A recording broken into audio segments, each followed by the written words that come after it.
Hello दोस्तों, आप सभी को मेरा प्रणाम। हेलो, हाय, सत श्री अकाल, नमस्ते। और जो भी आपके भाषा में अभिवादन करते हैं तो वो तो आपका स्वागत है हमारी आज की स्पिरिचुअल क्लास में। कल हमने जाना था कि आत्मा क्या है और परमात्मा क्या है। आपने अगर हमारी ये वाली वीडियो नहीं देखी है तो मैं डिस्क्रिप्शन में इसका लिंक दे दूँगी, आप जाकर चेक ज़रूर कर लेना। मेरे यूट्यूब चैनल को सब्सक्राइब ज़रूर कर लेना ताकि आने वाली सभी वीडियोस के नोटिफिकेशन आपको बराबर मिलते रहे। और चलो वो तो मैं बाद में भी ऐड कर दूँगी। कल की हमने स्पिरिचुअल क्लास में जाना कि आत्मा क्या है और परमात्मा क्या है। तो कल मेरे ख्याल से कल की वीडियो जिन्होंने भी सुनी होगी, देखी होगी, समझी होगी और दिल से सुनी होगी, निष्पक्ष होकर सुनी होगी, इस बात को भूलकर सुना होगा, समझा होगा कि हम किस जाति से, किस धर्म से, किस संप्रदाय से बिलोंग करते हैं, क्या मान्यता, क्या विचारों को धारण करते हैं, क्या सोचते हैं, क्या समझते हैं। जब इन सब बातों को एक साइड में आपने रखा होगा और सिर्फ एक निष्पक्ष भाव से मेरी इन बातों को सुना होगा, समझने का प्रयास किया होगा, तो मेरे ख्याल से कल की वीडियो आप लोगों के लिए बहुत ही बेहतरीन रही होगी और बहुत कुछ आपको सीखने या समझने को मिला होगा अपने खुद के बारे में कि हम स्वयं में क्या है, हमारी आत्मा क्या है, वो परमात्मा क्या है, हम जिसे ईश्वर के रूप में अपने अपने संप्रदायों में ईश्वर, अल्लाह, गॉड, वाहिगुरु और भी न जाने किन किन नामों से उस ईश्वर को पूजते हैं, भगवान को पूजते हैं, उसके प्रति श्रद्धा, विश्वास, आस्था रखते हैं। तो आखिर वो कौन है, क्या है, कैसा है और आप जो कल की वीडियो में बताया गया है उससे कितना सहमत हैं, कितना नहीं है, ये तो आप जाने। लेकिन मेरे भीतर जो भी अंतर मन में जो भी जैसी भी सूचनाएं मुझे मिलती हैं या फिर मैं भी नहीं सोचती हूँ कि कब मुझे क्या बोलना है, सिर्फ बना देती हूँ जिस वक्त मुझे ऐसा लगता है कि हाँ इस वक्त अभी कुछ आ रहा है तो मुझे बना देना चाहिए। तो नहीं तो बाद में मैं भी भूल जाती हूँ, मुझे मतलब कि वो सारी चीज़ें दोबारा फिर से वैसे ही समझ में आएंगी, ऐसा ज़रूरी नहीं है। इसलिए मैं भी बिना देर किए जब जैसा समझ में आता है वैसा बना देती हूँ। तो आप इन बातों पर विश्वास करते हैं, नहीं करते हैं, ये गवाही आपकी खुद की अंतरी आत्मा देगी कि मेरी इन बातों में जो कुछ भी यहाँ पर समझाया जाता है, बताया जाता है, वो कितना निष्पक्ष भाव से बताया जाता है, समझाया जाता है, किस भाव से बताया जाता है, क्या समझाने का उद्देश्य है। तो वो कहीं ना कहीं, क्योंकि देखिए भाव, आपके भाव धर्म से संबंधित हो या अधर्म से संबंधित, यहाँ पर धर्म और अधर्म का मतलब है सद्गुण और दुर्गुण, क्योंकि प्रत्येक मनुष्य के अंदर कुछ न कुछ भाव चलते ही हैं, या तो धर्म के या तो अधर्म के। वो कुछ भी कर्म कर रहा होता है या तो धर्म का करेगा या तो अधर्म का करेगा। तो धर्म का रास्ता ही यही है, आपकी सत्य, न्याय, शांति, अहिंसा, इस राह पर चलें, परोपकार, दया, प्रेम, इस राह पर चलें और सबके साथ सब मतलब स्वयं का भी विकास हो, औरों का भी विकास हो, आपका स्वयं का भी कल्याण हो, औरों का भी कल्याण हो। यही है हमारा सत्य धर्म का मार्ग, यही है हमारा वो परमार्थ मार्ग जिसके लिए हमने जन्म लिया है, जिस रास्ते पर हमें चलते चलते परमार्थ लक्ष्य की प्राप्ति होगी। तो कल की वीडियो में हमने जाना आत्मा क्या है, परमात्मा क्या है। अब हम स्वयं के बारे में आज कुछ और चीज़ें जानेंगे। हो सकता है जो चीज़ मैं बताऊं उसमें से कुछ चीज़ें आप भी जानते हैं और कुछ चीज़ें आपको इसमें और अच्छी तरीके से, गहराई से और समझने को मिलेंगी। जैसे भी मिलेंगी आपको, अगर इस वीडियो से या मेरी और भी कई वीडियो से कुछ सीखने समझने को मिलता है, मेरी रिक्वेस्ट है आप इन्हें शेयर करना ना भूलें, क्योंकि आपके एक शेयर करने से आपके जैसे जो और लोग हैं, हो सकता है आपके अलावा, जैसे आपको तो फिर भी इतना कुछ समझ में आ गया, या आप पहले से ही हो सकता है अध्यात्म की राह पर चल रहे हो तो उसमें एक सपोर्ट और पीछे से आ गया। लेकिन बहुत सारे लोग ऐसे हैं जिन्होंने अपनी अध्यात्म की यात्रा अभी शुरू ही नहीं की है, तो ये वीडियो उनके लिए भी बहुत हेल्पफुल रहेगी, जो कि अभी धर्म और अधर्म के बीच लटके हुए हैं, जो कहीं ना कहीं धर्म का रास्ता चुनना तो चाहते हैं, उस परमार्थ लक्ष्य को जानना समझना तो चाहते हैं, उस ईश्वर को जानना समझना चाहते हैं, लेकिन उन्हें कोई माध्यम मिलता ही नहीं, या फिर बहुत सारे लोगों को देखते हैं, सुनते हैं, समझते हैं, उसके बावजूद उनके अंतर मन में वो बात आती ही नहीं कि हम उस चीज़ को स्वीकार करें। तो कहीं ना कहीं अगर आपके हृदय में ऐसी कोई बात आई और आपने इस वीडियो को स्वीकार किया, सराहा और अपना समर्थन देना चाहते हैं, तो शेयर ज़रूर करें कि ये आत्मा रहती कहाँ पर है तो हमारे भीतर ही। हम सभी जानते हैं कि हमारे भीतर ही हमारी क्या है, आत्मा है, और वही आत्मा क्या है, परमात्मा। कल बताया ना, परमात्मा वो क्या है, परमात्मा का ही अंश आत्मा, मतलब कि हम ही वो ईश्वर हैं जिसे हम बाहर खोज रहे हैं। लेकिन हम वो ईश्वर कैसे हैं, वो भी कल के अगर आप वीडियो देखेंगे, सुनेंगे, समझेंगे तो आपको बहुत अच्छे से समझ में आ जाएगा। तो ये आत्मा आखिर है कहाँ, हम जाने कैसे कि हमारे जीवन में हम किन किन बातों से प्रभावित होते हैं और हमारे जो कर्म हैं वो धर्म या अधर्म की ओर कैसे आगे बढ़ते हैं, या हम अपने जीवन में सुख या दुख की प्राप्ति कैसे करते हैं। तो जितना मुझे समझ में आया मैं उतना समझाने का प्रयास करूंगी। बाकी ईश्वर की इच्छा कि उन्होंने कैसे कैसे क्या क्या राह आगे दिखानी है। तो आत्मा है, हमारे भीतर है, निर्गुण है, निराकार रूप में है, जिसका कोई रंग रूप आकार नहीं, और जिसका जैसे कि हम परमात्मा के लिए कहते हैं, सेम वही गुण क्या है, हमारी आत्मा के भी गुण हैं। लेकिन ये क्या है, बहुत सारे चोले ओढ़े हुए हैं। चोले का मतलब होता है एक के ऊपर एक, एक के ऊपर एक क्या होती है, परतें लगी होती हैं, एक साथ कई कनेक्शन जुड़े हुए होते हैं। तो ये तो आपने भी सुना हुआ है कि हमारी जो जिन्हें हम त्रिगुण शक्ति कहते हैं, ये समस्त ब्रह्मांड त्रिगुण शक्तियों से बना हुआ है। त्रिगुण शक्ति ब्रह्मा, विष्णु और महेश, जिनका काम क्या है, सृष्टि की रचना करना, पालन करना और संहार करना। और यही चीज क्या है, हमारे बॉडी, माइंड एंड सोल, यही है हमारी त्रिगुण शक्ति ब्रह्मा, विष्णु और महेश। तो हमारा जीवन इस धरती पर जब हम आते हैं तो ये जो भौतिक संसार है, ये जो संसारिक जीवन है हमारा, भौतिक संसार जिसे हम देख रहे हैं, सुन रहे हैं, छू रहे हैं, मतलब जिस पर रिसर्च की जा रही है, जिस पर रह रहे हैं, इसी जीवन को जीने के लिए, इसी बॉडी, माइंड एंड शरीर को जीवन यापन करने के लिए एक परिवार में जुड़े हुए हैं। परिवार से फिर समाज में, समाज से फिर राष्ट्र में, राष्ट्र से फिर अंतर्राष्ट्र में, ऐसे करके एक एक इकाइयाँ, छोटे इकाई से लेके बड़ी इकाई तक हम एक दूसरे से क्या हैं, जुड़े हुए हैं। ये सारा जुड़ाव जहाँ जहाँ तक हमारा फैला हुआ है, राष्ट्रीय और अंतर्राष्ट्रीय स्तर पर भी, तो ये सब क्या है, हमारा भौतिक जगत, जिसमें ब्रह्मांड भी, अंतरिक्ष भी, ये सारी चीजें, ग्रह नक्षत्र, ये सारी चीजें क्या है, हमारी भौतिक जगत में ही आती हैं, जिस पर हम रिसर्च कर पा रहे हैं, देख पा रहे हैं, अनुसंधान कर पा रहे हैं, और नए नए विज्ञान का आविष्कार हो रहा है, नई नई चीजें हमें जानने, समझने, देखने को मिलती हैं। तो ये सब हमारा क्या है, भौतिक संसार, जिस पर हम काम करते हैं। सेम ऐसे ही हमारी आत्मा के भी दो क्षेत्र हैं, एक भौतिक संसार और दूसरा आध्यात्मिक संसार। तो भौतिक संसार कैसे बनता है, देखिए हमारी जो संपूर्ण ब्रह्मांड का जो निर्माण हुआ है वो त्रिशक्ति से हुआ है। और ये त्रिशक्ति कौन सी है, त्रिशक्ति मतलब कि त्रिगुण। त्रिगुण कौन कौन से हैं, रासिक, सात्विक और तामसिक। ये हैं तीन गुण जिनसे पूरा ब्रह्मांड निर्मित है।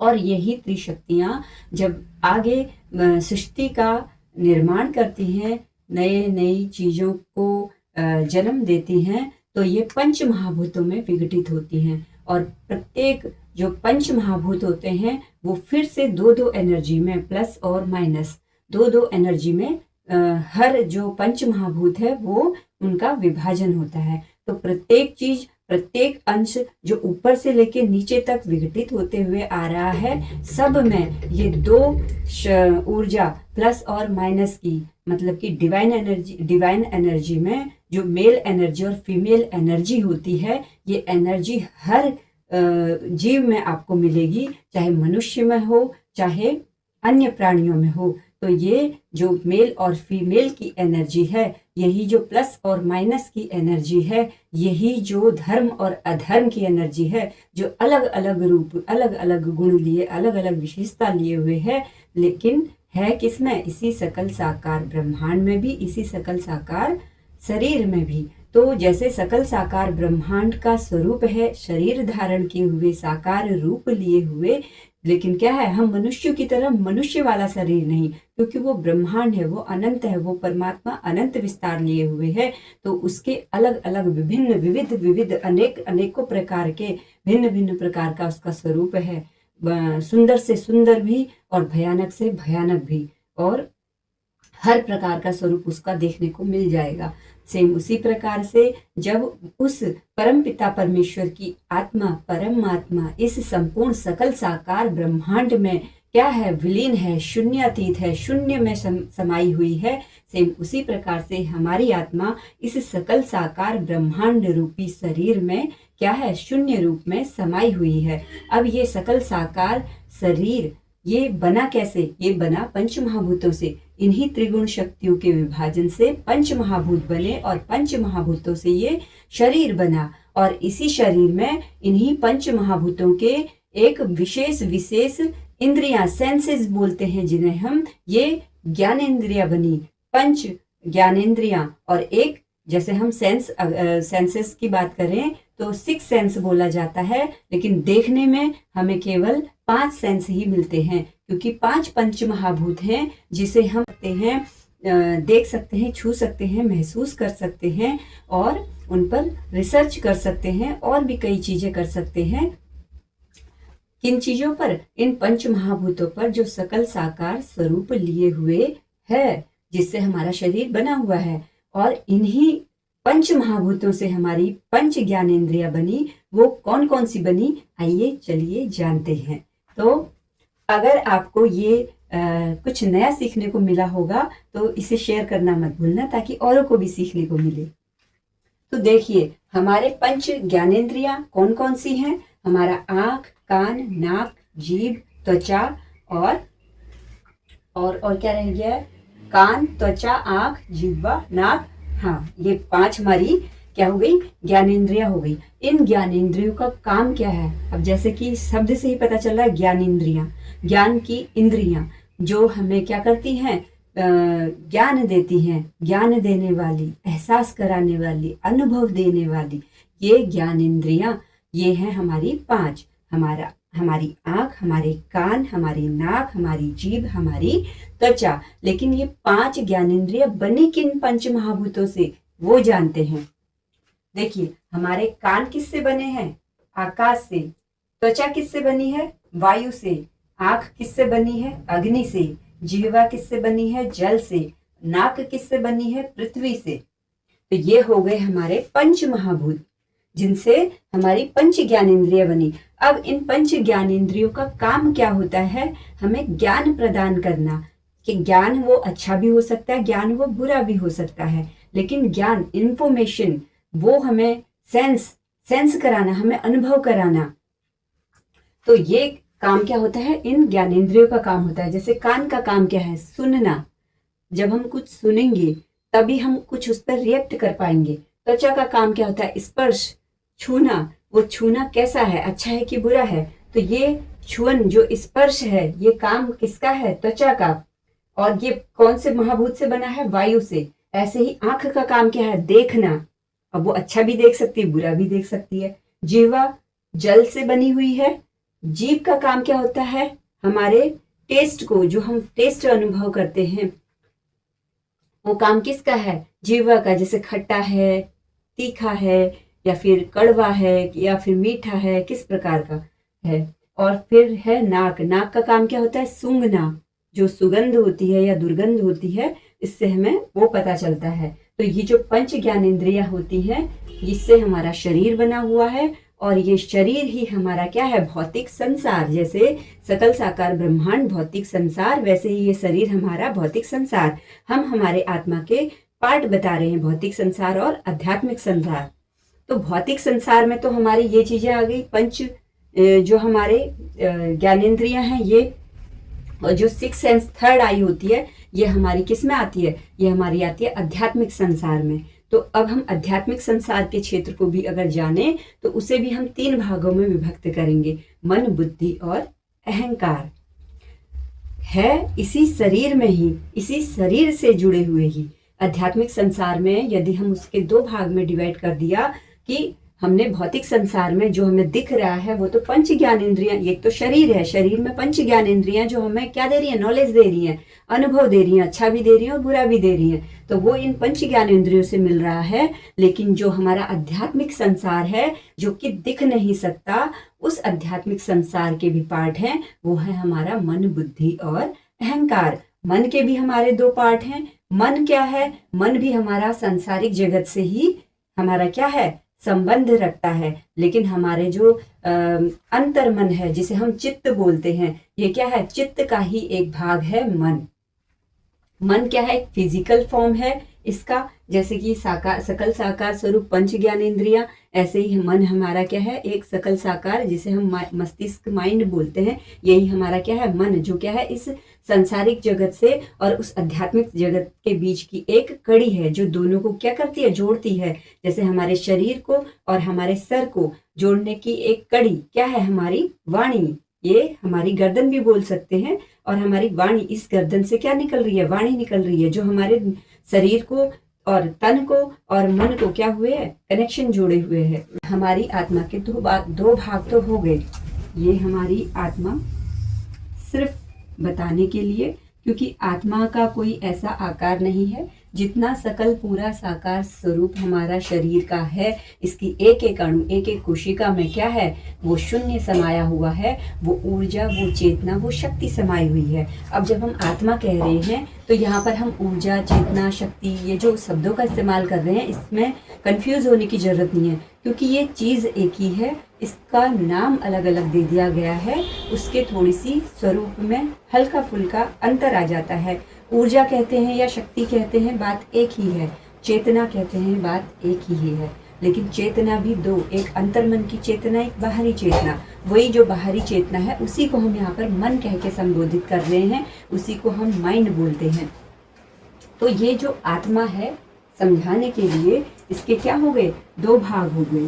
ये हमारा सर, मतलब कि मन का क्षेत्र, जिसमें अंतर्मन आता है, चित्त, जो अंतर्मन की गहराई में वो वाला भाग है हमारा चित्त, और बाहर बाहर की गहराई वाला, मतलब बाहर बाहर का जो हिस्सा है वो क्या आ जाता है, हमारा मन। और इसी पर दूसरा वाला भाग जो हमारा क्या है, ये क्या है, 5 महाभूतों से बनी हुई 5 ज्ञानेंद्रियां।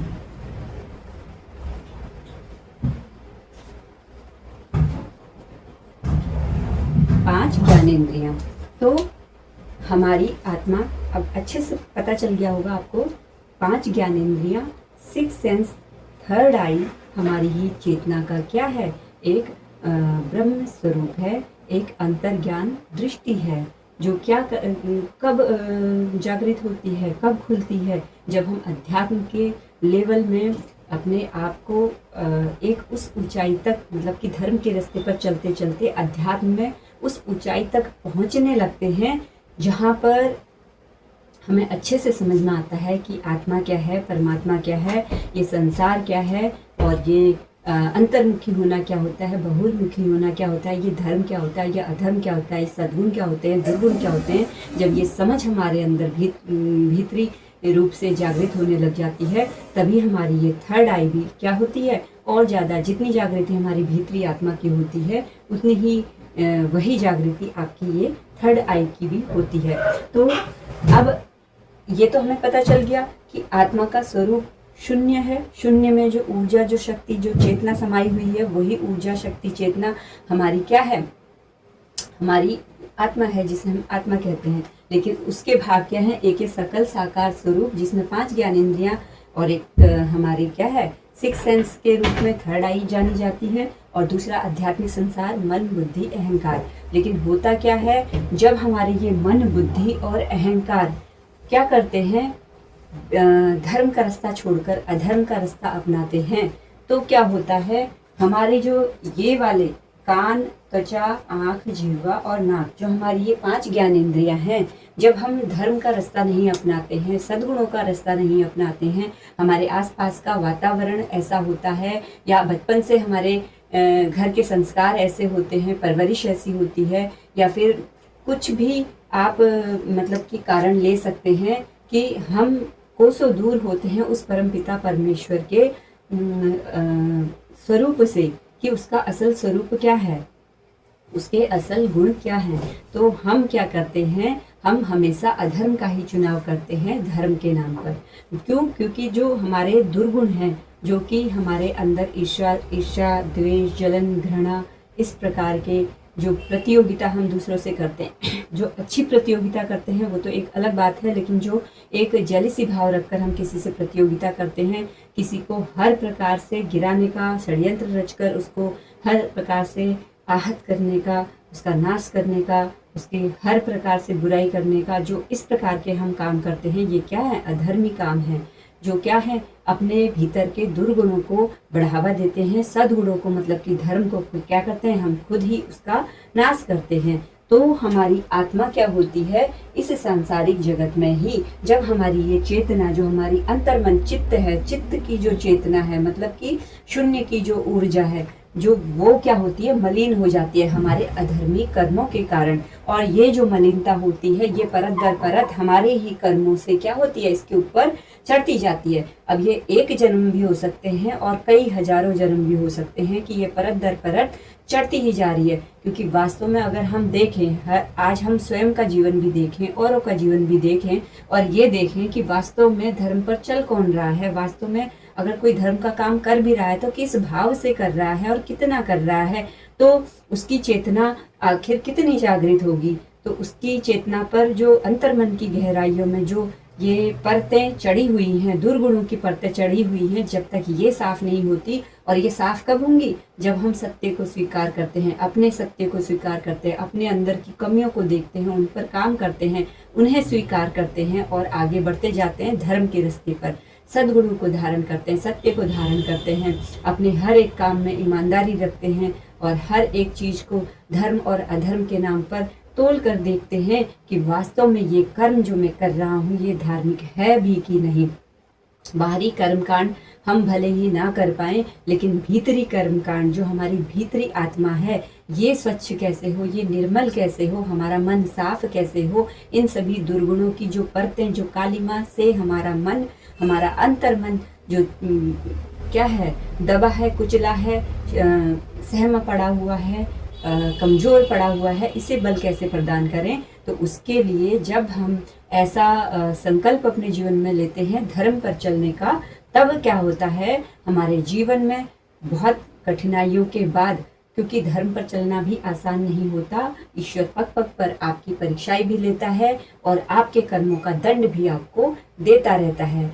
अगर आप स्वीकार करते रहते हैं, क्योंकि हर जो भी अध्यात्म के क्षेत्र पर चलने वाला मनुष्य होगा वो स्वीकार करेगा ही करेगा, क्योंकि उसे पता है जब हम इस धरती के माता पिता अपने बच्चों के साथ कोई भेदभाव नहीं करते, छोटी सी चीज में भी भेदभाव नहीं करते, अगर हमें न्याय करने की बात आ जाए तो हम दोनों बच्चों को समान दृष्टि से देखते हैं, गलती किसकी है किसकी नहीं है, किसने किसका क्या लिया, किसने किससे क्या दिया, मतलब हर चीज को तोल मोल कर जो वास्तव में न्याय होना चाहिए वो न्याय करते हैं। तो जब एक साधारण से माता पिता, इस धरती के माता पिता अपने बच्चों के साथ न्याय करते हैं, अन्याय नहीं देख सकते, तो वो परम पिता परमेश्वर अन्याय कैसे होते हुए देख सकता है। तो सेम वही बात है कि जो भी अध्यात्म पर चलने वाला व्यक्ति होगा वो जब कभी भी अपने जीवन में दुखों को सहता है, जब भी कभी उसके जीवन में दुख आते हैं तो वो उसे सहज भाव से स्वीकार करता है, क्योंकि उसे अच्छे से पता है कि भले उसे पता हो या ना हो, उसे अपने कर्म याद हो या ना हो, चाहे इस जन्म के हो, चाहे पिछले जन्म के हो, चाहे कोई से भी जन्म के हो, चाहे हमारे पारिवारिक जो आनुवांशिक होता है, पैतृक कर्म होते हैं, हमारे पितरों के कर्म होते हैं, उनका भी भुगतान कभी कभी क्या होता है हम बच्चों को करना पड़ता है। क्यों? क्योंकि हमने अभी कुछ वीडियो मतलब कुछ टाइम पहले मैंने एक वीडियो जो डाली थी उसमें बताया था कि हम 14 भुवनों के मतलब 7 पितृलोक नीचे के, 7 पितृलोक ऊपर के, मतलब 7 आने वाली पीढ़ियां और 7 गुजरी हुई पीढ़ियां, इनके कर्म भी क्या होते हैं, इनसे हम प्रभावित होते हैं। हम आने वाली पीढ़ियों को अपने कर्मों से प्रभावित कर सकते हैं, हमारी जो बीती हुई पीढ़ियां थी उनके कर्मों से हम प्रभावित होते हैं। तो सेम जब ये प्रभाव भी हमारे जीवन में पड़ता है तो सुख दुख तो लगा रहता है, लेकिन इस वक्त वर्तमान समय में हमारे भीतर की चेतना कैसी है, हम किस राह पर चल रहे हैं, धर्म पर चल रहे हैं या अधर्म पर चल रहे हैं। तो जब हम इस बात के लिए जागरूक हो जाते हैं, प्रत्येक आध्यात्मिक व्यक्ति वो कहलाता है जो अंतर्मुखी होकर स्व के गुणों को देखता है, स्व के अवगुणों को देखता है, स्व के कर्मों को देखता है और उनमें सुधार करता जाता है। और जब वो सुधार करता जाता है तो वो उसके जीवन में आने वाला प्रत्येक दुख वो हृदय से स्वीकार करता है, यही समझकर कि वो ईश्वर अन्याय बिल्कुल नहीं कर सकता। प्रत्येक कर्म का दंड उसे या तो दंड रूप में मिल रहा है या हो सकता है उसकी परीक्षा चल रही हो। चाहे दंड मिल रहा है चाहे उसकी परीक्षा चल रही है, बात एक ही है। हमारा काम है कि उसे हृदय से स्वीकार करना, उन स्थिति परिस्थितियों में अपनी क्षमता के अनुसार जो प्रतिक्रिया हमें करनी चाहिए हम उतना करते हैं, और जो हमारे बस में नहीं होता है हम उस पर छोड़ देते हैं, यही कहकर कि आपने जो दिया है हमें सब स्वीकार है। लेकिन हम जो कर्म कर रहे हैं अपने जीवन में सजग होकर कर रहे हैं, होश में रहकर कर रहे हैं, धर्म को चुनकर कर रहे हैं, धर्म को धारण करते हुए ही अपने जीवन को व्यतीत कर रहे हैं, ताकि अब आने वाली जो पीढ़ियां हैं वो सुधर जाए, ताकि हमारा जो आने वाला जीवन है वो सही बन जाए, ताकि हमारी जो आने वाली जो ये जन्म मृत्यु का फेर है इससे हम बच जाएं। तो ये हमारी यात्रा होती है अध्यात्म की यात्रा, और धार्मिक यात्रा अलग होती है, अध्यात्म की यात्रा अलग होती है। लोग धर्म जो बाहरी कर्म कांड होते हैं उसी को अपना अध्यात्म समझ लेते हैं, लेकिन जब तक आपने स्वयं के दोष और गुणों को नहीं देखा, उस पर सुधार नहीं किया, उस पर काम नहीं किया, तब तक आप कितना ही नाम जप कर लो, तब तक आप कितना ही सत्संग कर लो, तब तक आप कितना ही ध्यान कर लो, तब तक आप कितने ही ऐसे साधनों का उपयोग कर लो, बड़ी बड़ी किताबें पढ़ लो या फिर बहुत बड़े बड़े ज्ञानी संतों के साथ में रह लो, जब तक भीतरी बदलाव नहीं आया, जब तक हमने भीतरी रूप से कर्म नहीं सुधारे अपने मन के, अपने तन के, अपने वाणी के, तब तक हमारी जो आत्मा है वो हमेशा सोई ही रहती है। और आत्मा का सोना, आत्मा का मलिन होना, इसका मतलब ही यही है कि हमारी अधोगति होना। अधोगति मतलब कि नरक की प्राप्ति होना, नरक मतलब दुख की प्राप्ति होना। तो बहुत लंबी वीडियो हो गई है, हम आज के लिए इतना ही करते हैं। और मेरे ख्याल से आप लोगों को बहुत कुछ इस वीडियो से समझ में आया होगा, और अगर इस वीडियो से आपकी हेल्प हुई होगी तो इसे शेयर करना मत भूलना, मेरी रिक्वेस्ट है। और जो मेरी वीडियो को शेयर करते हैं, लाइक करते हैं, अपना सपोर्ट देते हैं, अपना प्यार देते हैं, और जो भी मेरे व्यूअर्स हैं उन सभी का तहे दिल से बहुत बहुत धन्यवाद। हर हर महादेव।